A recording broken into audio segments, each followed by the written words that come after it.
Sebentar. Ya. Halo guys, selamat datang di video kali ini. Nah, di video kali ini saya akan menjelaskan tentang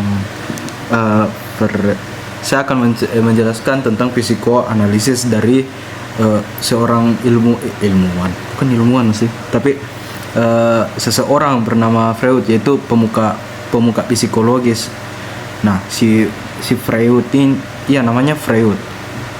Nah, kita akan masuk ke dalam babak pembahasan. 1, 2.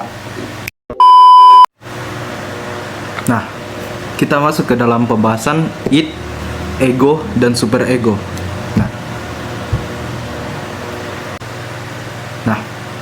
Gini, Freud psikoanalisis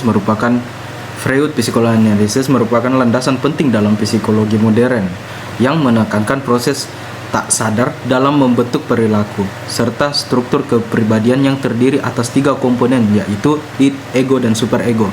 Nah, teori ini juga menguraikan 5 tahapan perkembangan utama, pengaruhi kepribadian dewasa, dan mengidentifikasi mekanisme pertahanan yang digunakan ego maksud saya untuk mengurangi konflik batin.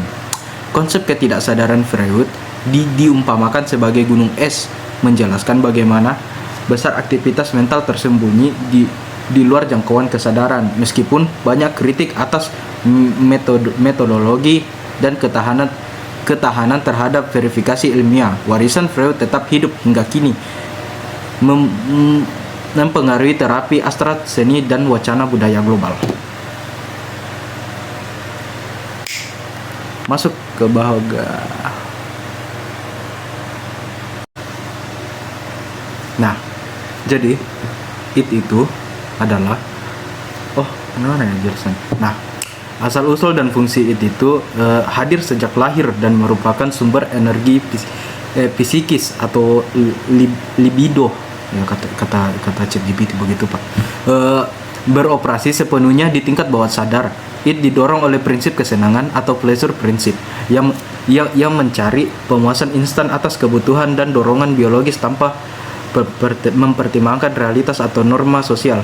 Nah, sementara itu ego itu asal dan fungsi ego mulai berkembang pada tahun-tahun awal kehidupan setelah it beroperasi di tingkat sadar dan prakesadar. Nah, ego berfungsi menengahi tuntutan ide dan realistis luar berdasarkan prinsip realitas dan reality prinsip. Nah, superego, asal-usul fungsi superego muncul sekitar usia 3-5 tahun seiring dengan interaksi nilai norma dan moral keluarga serta masyarakat beroperasi di tingkat sadar, prasadar, dan di bawah sadar. Nah, berikutnya saya akan memberikan contoh tentang ego dan superego dan id gitu. Nah, tapi di sini saya akan menjelaskan dulu di antara id dan ego saja dulu. Nah, berikutnya setelah saya menjelaskan contoh dari id dan ego itu, saya akan masuk ke contoh dari superego agar para audiens mengerti apa yang dimaksud tentang id, ego, dan superego itu sendiri. Baik, masuk ke babak penjelasan atau babak contoh ya. Sama saja kan. Nah, begini. Nah, saya kasih contoh ini tentang id, ego, dan ego dan superego itu. Tapi untuk saat ini kita akan membahas id dan egonya dulu. Nah, saya akan kasih contoh untuk id sama egonya dulu. Kalau superego itu nanti pembahasannya terpisah dan ada di belakang.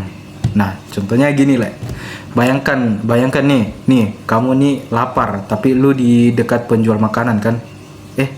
Lu lapar, terus lu ada di penjual makanan. Nah, terus kamu lihat ada orang yang pergi, terus dia nggak habisin itu makanannya.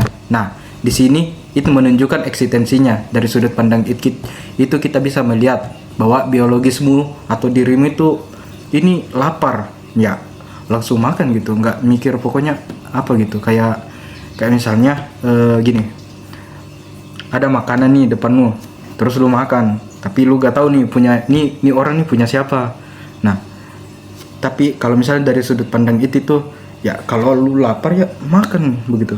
Nah, makan. Nah, sementara nih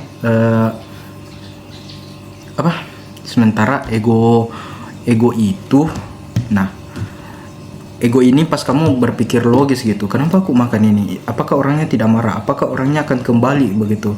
Apakah makanan ini ada penyakitnya? Siapa tahu orang itu punya penyakit begitu. Kayak gitu. Intinya begini, itu pas kamu merasa lapar gitu, dan di pikiran kamu itu muncul ya makan saja tanpa harus dipertimbangkan secara moral dan logisnya gitu. Kamu tidak berpikir apa-apa, kamu langsung makan gitu. Sementara super ego ini dimana saat kamu sudah makan tapi kamu tiba-tiba berpikir, ini normal gak sih? Ini aku nggak dianggap rakus gak sih? Nah, begitulah contohnya kira-kira. Kalau misalnya masih kurang dipahami gitu, itu pas kamu itu dimana rasa cukup. Nah, selanjutnya tunggu panas. Nah, selanjutnya saya akan membahas tentang super ego.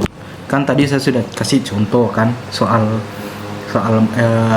kamu makan dan itu termasuk dan kamu berpikir logis itu sudah termasuk ego. Nah, sekarang ini super egonya. Nah, tergantung orangnya kamu itu bagaimana kalau super ego. Nah, di bagian contoh ego ini, contohnya itu kayak pas udah selesai semua kan sama ego kamu sudah terpenuhi. Nah, disinilah peran super ego. Kayak kamu merasa bersalah sama diri kamu. Kenapa sih aku makan ini? Padahal siapa tahu orangnya, aku ini rakus banget jadi orang gitu. Kayak begitu. Ego itu kayak penyesalan setelah dilakukan tadi yang seperti saya contohkan tadi. Nah, ego ini juga bisa terbagi atas dua, ada yang negatif dan ada yang positif. Nah, salah satunya tadi negatif yang saya sebut tadi. Sementara yang positifnya itu kayak kamu udah makan gitu, terus kamu bangga gitu, wah keren banget gue cuy, tadi gue makan sisa orang gitu. Itu begitu intinya. Super ego itu kayak super ego itu kayak pengakuan atas diri kamu, atau penilaian saya bisa melakukan sesuatu gitu. Benar gak sih?